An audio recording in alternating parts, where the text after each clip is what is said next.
everyone, my name is ISHWARYA. I am from CSD branch. My startup company is Eno. My product present name is Fan and the product proposed name is Zeolot Fan. Empathizing, mentioning some of the requirements and feeling about the product has said by the customers during the empathizing activity.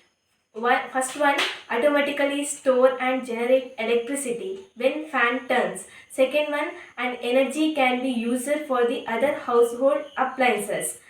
Define, based on the empathizing stage and considering the feeling and requirements of customers, many new features are added to the existing product. Existing product name is fan and the futuristic product name is Zeolot Fan.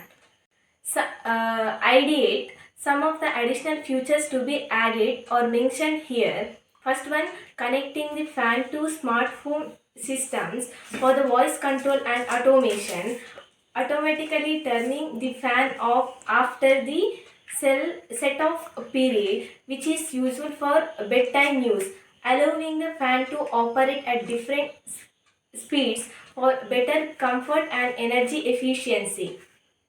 So here the prototype stage, the real working model has to be manufactured. Due to the time constraints, the mentor advised to draw a sketch. The sketch is given below. So testing, I requested the viewers of this presentation video to comment your opinion to satisfy the testing stage. Thank you.